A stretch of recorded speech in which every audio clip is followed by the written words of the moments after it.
Hello mga ka-hunter, Philippine Coin Hunter nga pala. So ito na naman tayo mga ka-hunter sa ating pag-share ng ating collection at the same time nagsasabi tayo ng totoong presyo base sa ating karanasan. So balik tayo dito sa ating tatalakay na barya. Ito yung 5 centavo na 1960. So English series. Pag sinabing English series guys, may taon siyang nag-uumpisa sa 1958 hanggang 1966. Itong hawak natin is 1960. Ang condition po nito is UNC condition or uncirculated condition. Parang kakalabas lang galing bangko. Yan yung condition niya guys.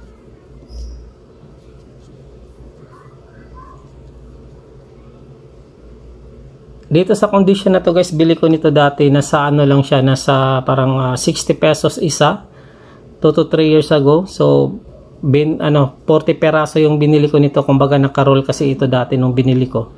So ngayon siguro presyohan nito nasa 150 pababa. Sa ganitong kondisyon guys, syempre pag hindi ganitong kondisyon, mas mababa pong presyo nun. Siguro nasa 20, 10, depende na lang po talaga sa kondisyon niya, at the same time sa buyer na rin.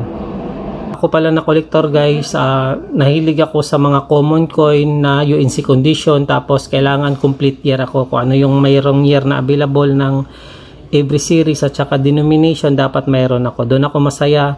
Hindi po ako mahilig sa error coin at the same time sa commemorative coin. Dito ako mas maganda kasi para sa akin tingnan yung UNC condition kahit mahal siya kaysa mga hindi UNC.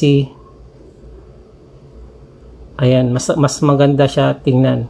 Tsaka kung mas mahal siya guys, tsaka at the same time, pagdating ng araw, mas mahal din natin siya maibenta. Kumbaga, mabilis tumaas yung presyo ng UNC kaysa hindi UNC condition yung mga ginagamit natin sa bahay. So, isipin na lang natin ang diferensya niya. Dati, ang bili ko nito is 1960 na to, nasa parang 60-80. Pero yung mga circulated condition, ang presyohan lang is 10 peso, 20. Tapos hanggang ngayon, ganun pa rin halos ang presyohan niya. So, hindi nagbabago ng yung mga gamit na ng mga coin. Tapos, kung yun nga, kung may mga coin kayo, dapat ilagay natin sa mga secure na lagayan kagaya nitong ginawa natin.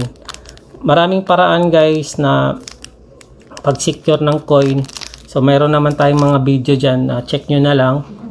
Kung may tanong kayo guys about Philippine coin, nagpupurin coin guys, kaya wala tayong alam dyan, comment lang kayo dyan sa baba at aking malugod na sasagutin sa abot na aking makakaya. Maraming salamat sa panonood. Philippine Coin Hunter nga pala. Happy hunting everyone. Paalam. God bless. Bye bye.